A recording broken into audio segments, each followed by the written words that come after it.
नमस्कार, आप देख रहे हैं हमारा खास बुलेटिन। प्रणाम देवभूमि, आपके साथ मैं हूं रितु तिवारी पोखरियाल। बुलेटिन की शुरुआत करेंगे। आज मसूरी के दौरे पर राष्ट्रपति द्रौपदी मुर्मू रहने वाली हैं। सुबह राजभवन से जीएसटी हेलीपैड के लिए होंगी रवाना। करीब 9:10 पर मसूरी पोलो ग्राउंड पहुंचेंगी राष्ट्रपति द्रौपदी मुर्मू। राष्ट्रपति द्रौपदी मुर्मू कई कार्यक्रमों में हिस्सा लेंगी। तो मसूरी दौरे पर आज राष्ट्रपति द्रौपदी मुर्मू रहने वाली हैं। तो 2 दिवसीय दौरे पर उत्तराखंड पहुंची हुई है और इस दौरान कल जहां पर सीएम धामी और राज्यपाल ने एयरपोर्ट पर राष्ट्रपति द्रौपदी मुर्मू का अभिवादन किया, तो वही कई कार्यक्रमों में हिस्सा लेंगी द्रौपदी मुर्मू। कई सारी परियोजनाओं की सौगात भी उत्तराखंड वासियों को देने वाली हैं।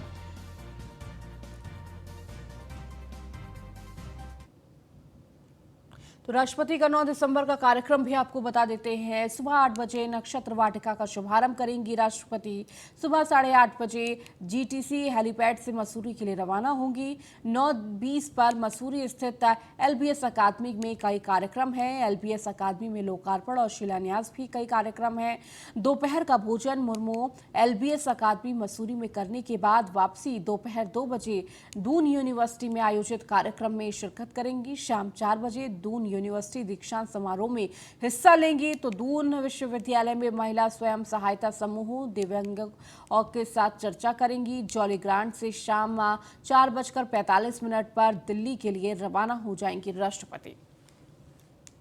और ज्यादा जानकारी के साथ हमारे विशेष संवाददाता सुदीप जैन हमारे साथ जुड़ चुके हैं। सुदीप, आज राष्ट्रपति द्रौपदी मुर्मू का दूसरा दिन है उत्तराखंड में। देखिए, 2 दिवसीय दौरा था। इस दौरान आज का दिन कितना खास रहने वाला है? कई कार्यक्रमों में हिस्सा लेने वाली हैं राष्ट्रपति। देखिए, महामहिम राष्ट्रपति द्रौपदी मुर्मू इस वक्त राजभवन में अपने विश्राम गृह में हैं। 8 बजे वो नक्षत्र वाटिका, एक पुष्प वाटिका बनाई गई है राजभवन में, उसका वो उद्घाटन करेंगी। यहाँ से सड़क मार्ग से वो जीटीसी हेलीपैड जाएंगे और जीटीसी हेलीपैड से पोलो ग्राउंड, जो मसूरी का हेलीपैड है, वहाँ लैंड होंगी करीब 9 बजे। वहां से वो एलबीएस अकादमी में रहेंगी, जहाँ वो ऑफिसर्स को संबोधित करेंगी। कुछ उनके इन हाउस उद्घाटन व लोकार्पण कार्यक्रम है, उसमें वो शिरकत करेंगी। दोपहर का भोजन जो निदेशक एलबीएस अकादमी है उनके साथ राष्ट्रपति का होगा। इसके बाद करीब 2 बजे उनकी प्रस्थान है मसूरी से वापस जीटीसी के लिए, और जीटीसी के विश्वविद्यालय दून विश्वविद्यालय में महामहिम राष्ट्रपति का दीक्षांत समारोह में प्रतिभाग करेंगी। कुछ महिला स्वयं सहायता समूहों, कुछ महिलाओं और कुछ अन्य लोगों से बातचीत भी करेंगी। इसके बाद 4 बजे महामहिम वापस जीटीसी हेलीपैड आएंगे और जीटीसी हेलीपैड से एयरपोर्ट पर उनका आईएएफ का विमान खड़ा है, जो राष्ट्रपति की सेवा में इस्तेमाल होता है। उस विमान से वो वापस दिल्ली पालम एयरपोर्ट पर पहुंचेंगे और वहां से राष्ट्रपति भवन जाएंगे। जहां तक राज्य को तोहफे सौगातों की बात है, तो राज्य सरकार की करीब 2000 करोड़ की योजनाओं का उन्होंने लोकार्पण व शिलान्यास कल कर दिया है। और आज दून विश्वविद्यालय में वो गोल्ड मेडलिस्ट से मुलाकात चर्चा करेंगी। कल जैसा कि हम राष्ट्रपति को सुन रहे थे, राष्ट्रपति ने इस बात पर खुशी जताई थी कि आज दीक्षांत समारोह में जो गोल्ड मेडलिस्ट पाने वाले लोग हैं उसमें अधिकतर छात्राएं। तो निश्चित तौर पर बड़ी बात है कि इस प्रकार से देवभूमि के सम्मान को राष्ट्रपति ने स्वीकार किया है और सबका हाथ जोड़कर विनम्र तरीके से निवेदन अभिवादन किया है। ये बहुत बड़ी बात है। सुदीप, इसके साथ ही साथ देखिए, कई सारी परियोजनाओं का भी जिक्र हो रहा है कि राष्ट्रपति के हाथों कई सारी परियोजनाओं की सौगात मिल सकती है। और इस दौरान जिन कार्यक्रमों में हिस्सा लेंगी, क्या कुछ वो परियोजनाएं रहेंगी? देखिए, मैं पहले ही बता चुका हूं कि कल मुख्यमंत्री आवास में राष्ट्रपति 2000 करोड़ रुपए की परियोजनाओं का लोकार्पण व शिलान्यास कर चुकी हैं। और आज उनका दून विश्वविद्यालय में इंटरेक्शन का और एलबीएस में इंटरेक्शन के साथ ही ऑफिसर्स के साथ कुछ डिस्कशन, और इसके बाद निदेशक एलबीएस अकादमी। देखिए, लवासना एलबीएस अकादमी जहाँ देश भर के आईएएस प्रशिक्षु, ट्रेनी और सीनियर ऑफिसर्स के समय समय पर अलग अलग कोर्स होते हैं, जिसमें वो एलबीएस पहुंचते हैं। एलबीएस के जो डायरेक्टर होते हैं वो बहुत सीनियर रैंक के होते हैं और भारत सरकार में कैबिनेट सेक्रेटरी का उनका रैंक होता है। तो ये महत्वपूर्ण कार्यक्रम है, जो लोकार्पण शिलान्यास आपने बात कही वो कल किया जा सकता है। ठीक है सुदीप, बहुत बहुत शुक्रिया इस जानकारी को देने के लिए। आप लगातार जुड़े रहिए और भी खबरों पर आपसे अपडेट लेंगे।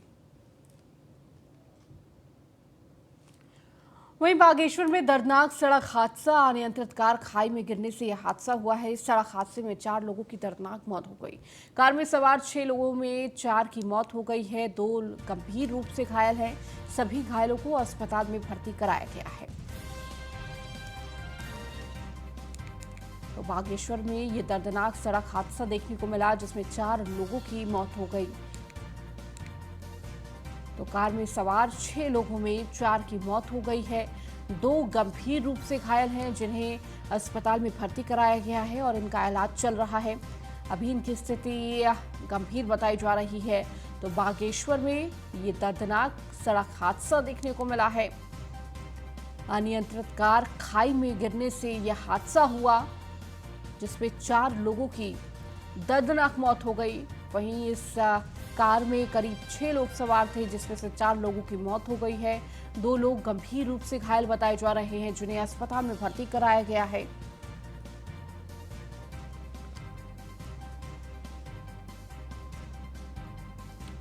तो बागेश्वर में ये बड़ा सड़क हादसा और दर्दनाक ये हादसा। और अधिक जानकारी के साथ लगातार सुदीप हमारे साथ जुड़े हुए हैं। सुदीप, बागेश्वर में ये दर्दनाक सड़क हादसा देखने को मिला।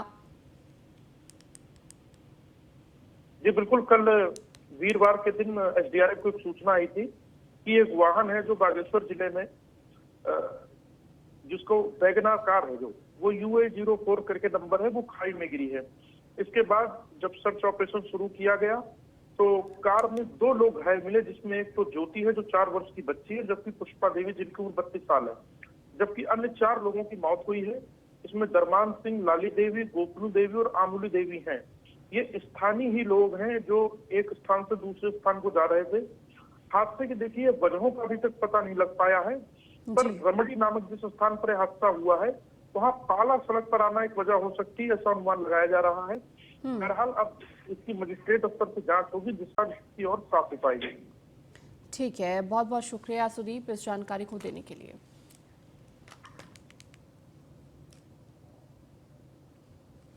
कैबिनेट मंत्री सतपाल महाराज के पूर्व स्टाफ आईपी सिंह पर एफआईआर दर्ज हुआ है। पीडब्ल्यूडी के चीफ अयाज अहमद भी के खिलाफ भी मुकदमा दर्ज हुआ है। तो डालनवाला थाना में गंभीर धाराओं में मुकदमा दर्ज हुआ है। सतपाल महाराज के पीआरओ कृष्ण मोहन शर्मा ने मुकदमा दर्ज करवाया। सतपाल महाराज के पूर्व स्टाफ आईपी सिंह पर गंभीर आरोप लगे हैं। बिना सतपाल महाराज की मंजूरी के पीडब्ल्यूडी चीफ के प्रमोशन फाइल अप्रूव की है। अयाज अहमद प्रमोशन के बाद बन गए लोक निर्माण विभाग के चीफ। ये आरोप लगाए गए हैं। तो गंभीर आरोप लगाते हुए ये एफआईआर दर्ज कराई गई है। तो बिना सतपाल महाराज की मंजूरी के पीडब्ल्यूडी चीफ ने प्रमोशन की फाइल अप्रूव की है। तो अयाज अहमद प्रमोशन के बाद नए पद पर तैनात हुए हैं। कैबिनेट मंत्री सतपाल महाराज के पूर्व स्टाफ आईपी सिंह पर यह एफआईआर दर्ज हुई है। पीडब्ल्यूडी के चीफ अयाज अहमद के खिलाफ भी ये मुकदमा दर्ज किया गया है। तो डालनवाला थाने में गंभीर धाराओं में मुकदमा दर्ज करवाया गया है।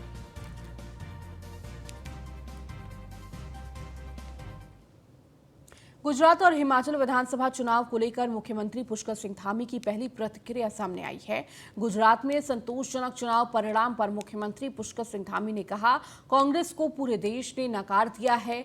राहुल गांधी की भारत जोड़ो यात्रा का या फेलियर है। हिमाचल चुनाव परिणाम पर मुख्यमंत्री पुष्कर सिंह धामी ने ज्यादा कुछ नहीं कहा। वहीं पूर्व मुख्यमंत्री त्रिवेंद्र सिंह रावत ने भी विधानसभा चुनाव परिणामों पर अपनी प्रतिक्रिया दी है। उन्होंने कहा कि गुजरात में लगातार भारतीय जनता पार्टी को जनता का आशीर्वाद मिल रहा है, जिसके कारण गुजरात में बीजेपी लगातार चौथी बार सरकार बनाने जा रही है। हिमाचल चुनाव पर पूर्व मुख्यमंत्री त्रिवेंद्र रावत ने कहा कि यह सभी जगह रणनीति बनाई जाती है, कहीं रणनीति सफल होती है तो कहीं असफल होती है। उन्होंने कहा कि हिमाचल चुनाव परिणाम को लेकर पार्टी मंथन कर रही है, कहां कमी रह गई उसकी भी समीक्षा की जा रही है। उत्तराखंड प्रदेश अध्यक्ष महेंद्र भट्ट ने कहा कि पार्टी ने कोशिश की थी कि हिमाचल का रिवाज बदला जाए, लेकिन वह नहीं बदल पाए। भट्ट ने कहा पार्टी अभी से इसकी समीक्षा में जुट गई है। जनता पार्टी एक राष्ट्रवादी सोच के साथ पूरे देश के अंदर काम कर रही है। माननीय प्रधानमंत्री जी का जो विजन है वो विजन पूरे देश की जनता भली भांति देख रही है। और गुजरात के अंदर जो अभी परिणाम आए हैं, जैसे परिणाम सभी जगह के आ रहे हैं, लेकिन गुजरात के परिणाम एक तरफा जो दिखाई दे रहे हैं वो इस बात का प्रतीक है कि जो लोग आज भारत जोड़ो यात्रा पर निकल रहे थे, जिन्होंने कभी भारत तोड़ने का काम किया था, चाइना को जमीन देने का काम किया था, पाकिस्तान को जो है पाकिस्तान देने का काम जिनके नेतृत्व में, जिनकी पार्टी के समय में हुआ था, उसको जनता ने नकार दिया है। इन सबको ये यात्रा वार्ता सब बंद करनी चाहिए। इसका कोई भी नतीजा नहीं आने वाला, क्योंकि भारत आज प्रधानमंत्री मोदी जी के नेतृत्व में सशक्त भारत बन रहा है, शक्तिशाली भारत बन रहा है, समर्थ भारत बन रहा है। और उसका अभी अभी जो G20 का जो हमको अध्यक्षता मिली है, हमको नेतृत्व मिला है हमारे देश को, निश्चित रूप से पूरी दुनिया अब भारत के नेतृत्व को स्वीकार रही है। भारतीय जनता पार्टी 15 साल से दिल्ली में नगर निगम में हम लोग थे। हिमाचल का ट्रेंड ही यही रहा है। ये ठीक है कि देवभूमि उत्तराखंड एक नजीर हिमाचल बने, इसलिए हमने इस दिशा में प्रयास भी किए थे। पार्टी का राष्ट्रीय नेतृत्व से लेकर प्रदेश नेतृत्व तक हमारी पहल थी। वो निर्णय उस रूप में नहीं आ पाया। भविष्य में जो सुधार की आवश्यकता रहेगी उससे सुधार करेंगे, और संगठन में कहाँ कमियां रहे उसकी चर्चा चिंतन आज से ही प्रारंभ हो गया। मैं बधाई देना चाहूँगा माननीय प्रधानमंत्री जी को, गृह मंत्री जी को और राष्ट्रीय अध्यक्ष जी को, और गुजरात की जो टीम है। अब ये लगातार भारतीय जनता पार्टी 21वीं सदी में लगातार गुजरात प्रांत भारतीय जनता पार्टी को विजयी बना रहा है, और पिछली बार से अधिक बहुमत से इस बार वहाँ पर भारतीय जनता पार्टी जीत कर आई है। मैं समझता हूँ कि ये भारतीय जनता पार्टी की लोकप्रियता है, माननीय प्रधानमंत्री जी की लोकप्रियता है, और वहाँ के परिणाम अपेक्षा के अनुकूल ही हैं। हिमाचल विधानसभा चुनाव में आए नतीजों के बाद देहरादून ने कांग्रेस प्रदेश मुख्यालय में कार्यकर्ताओं की भीड़ जुटी है। कांग्रेस कार्यकर्ताओं ने आतिशबाजी कर और एक दूसरे को मिठाई खिलाकर जश्न मनाया। हिमाचल प्रदेश विधानसभा चुनाव में कांग्रेस के पक्ष में नतीजे आने के बाद उत्तराखंड कांग्रेस अध्यक्ष करण माहरा ने भाजपा पर निशाना साधा। करण माहरा ने इसे हिमाचल की जनता की जीत बताया। उनका कहना है कि जिसे प्रदेश से भाजपा के राष्ट्रीय अध्यक्ष जेपी नड्डा और भाजपा के पोस्टर बाय केंद्रीय मंत्री अनुराग ठाकुर आते थे, उस राज्य में कांग्रेस पार्टी ने अपनी जीत दर्ज कराई है। उन्होंने कहा कि इस समय कांग्रेस की लहर समूचे देश में है। इस जीत का सबसे बड़ा कारण राहुल गांधी की जुबान का पक्का होना है।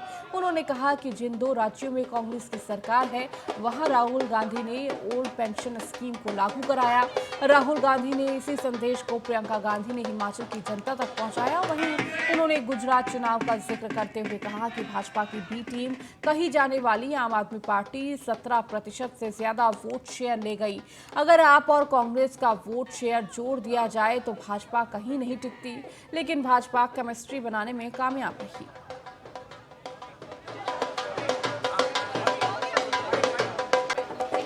मुझे जरा भी संकोच नहीं है कि बीजेपी की बी टीम आप अपने जो उसकी करना था उसमें उस कामयाब रही, क्योंकि जहां जहां आपको लगता है कि बीजेपी और कांग्रेस में डायरेक्ट मुकाबला है, आप वहां वोट शेयर को काटने के लिए आ जाती है। 16 से 17% वोट आप ले गई। अगर कांग्रेस और उसका वोट प्रतिशत आप जोड़ लें, और क्योंकि जैसे हिमाचल में भी आपने देखा होगा वोट परसेंटेज लगभग बराबर है, लेकिन सीटों में फर्क है।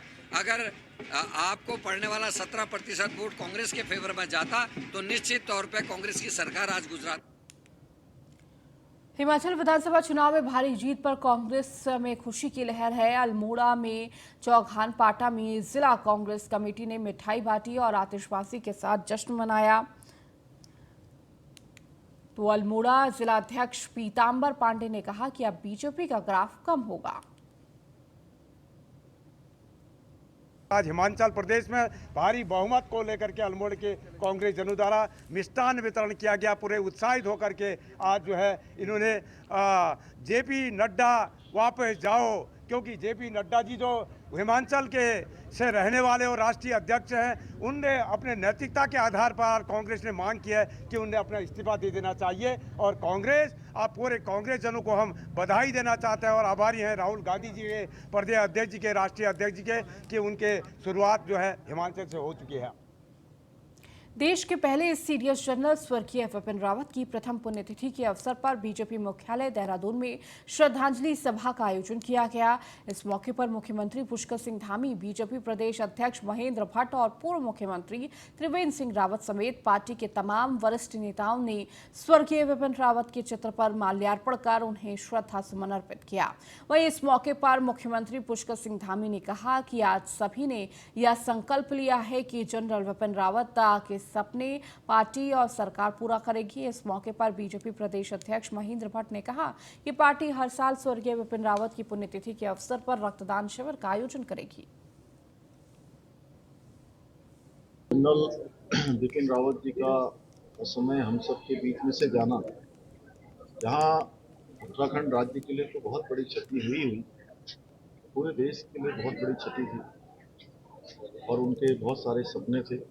विशेषकर हमारे राज्य उत्तराखंड को लेकर, दूर दराज के क्षेत्रों को लेकर, बागवानी के क्षेत्र में, कृषि के क्षेत्र में, पर्यटन के क्षेत्र में अनेकों प्रकार से वो काम करना चाहते थे। हमारे यहाँ के जो नौजवान सेना में जाना चाहते थे, उन सभी के लिए उन्होंने बहुत सारी योजनाएं बनाई हुई थी और उनके असमय जाने से जरूर हम सबको बहुत बड़ा धक्का लगा। एक ट्रेन जो बहुत तेजी से चल रही थी उसकी गति धीमी हुई, लेकिन आज क्योंकि उनका ये दिवस आज हमने श्रद्धांजलि दिवस के रूप में यहाँ पर हमने सभी ने उनका स्मरण किया है और ये संकल्प भी लिया है कि हमारी पार्टी, हमारी सरकार उनके जो सपने थे, उनके जो संकल्प थे, जो उनके मन में उत्तराखंड को आगे ले जाने के विचार थे, उनको लेकर हम आगे बढ़ेंगे और हर वर्ष उनको इसी प्रकार से हम लोग उनका स्मरण करके, उनके बताए हुए मार्गों को पुनः स्मरण करके उस पर आगे चलने का काम। विपिन रावत जी का जन्म भले ही उत्तराखंड में हो, वो देश की धरोहर थी और इस प्रकार से हम सबको छोड़ कर चले जाएंगे, हमको कल्पना भी नहीं थी। देश की चाहे आंतरिक सुरक्षा हो, बाह्य सुरक्षा हो, शुरू से इनको बहुत बड़ा योगदान था और आज उनकी प्रथम पुण्यतिथि पर हमने उनको श्रद्धा सुमन अर्पित किए। आज ही हमने तय किया है कि हर वर्ष उनकी पुण्यतिथि के अवसर पर भारतीय जनता पार्टी युवा मोर्चा रक्तदान के शिविर आयोजित करेगा, क्योंकि उत्तराखंड एक वीर भूमि है और उत्तराखंड के हर गांव में एक सैनिक रहता है। सैनिक जहां सरहद पर खून बहाता है, वहीं आवश्यकता पड़ने पर उनको खून की भी दिक्कत ना हो, इसलिए एक अभियान के रूप में हम इस कार्यक्रम को लेंगे। मसूरी में पौड़ी गढ़वाल विकास समिति ने मसूरी के शहीद स्थल पर देश के प्रथम सीडीएस विपिन रावत की पहली पुण्यतिथि पर विशेष हवन कर उनकी आत्मा की शांति के लिए प्रार्थना की। इस मौके पर श्रद्धांजलि सभा का भी आयोजन किया गया, जिसमें सभी मौजूद लोगों ने विपिन रावत की तस्वीर पर पुष्पांजलि अर्पित की। वहीं विपिन रावत अमर रहे के नारे भी लगाए।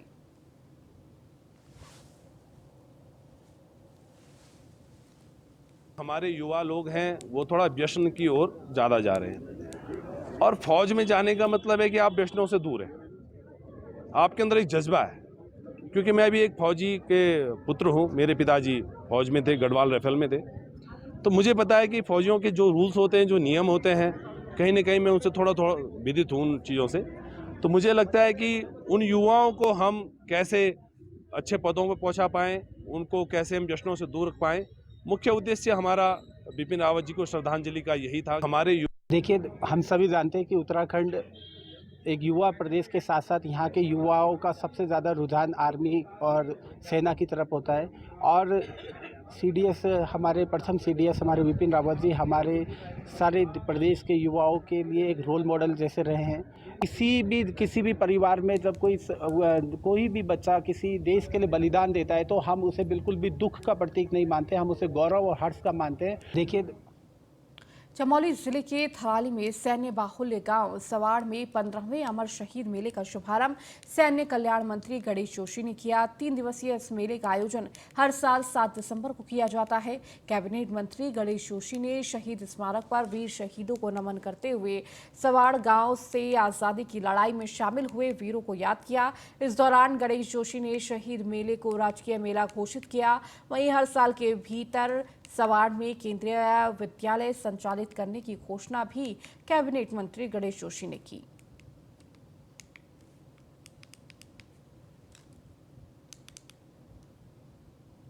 उत्तराखंड में 22 साल बाद अब महिला नीति आने वाली है, जिसको लेकर ड्राफ्ट तैयार किया जा रहा है। महिला आयोग के द्वारा महिला नीति का ड्राफ्ट तैयार किया जा रहा है, जिसको लेकर 21 दिन के भीतर उत्तराखंड की जनता से भी राय ली जाएगी। महिला आयोग की अध्यक्ष कुसुम कंडवाल का कहना है कि 8 मार्च को महिला दिवस के अवसर पर महिला नीति लॉन्च की जाएगी। महिलाओं की सुरक्षा को देखते हुए महिला नीति में प्रावधान किए जा रहे हैं।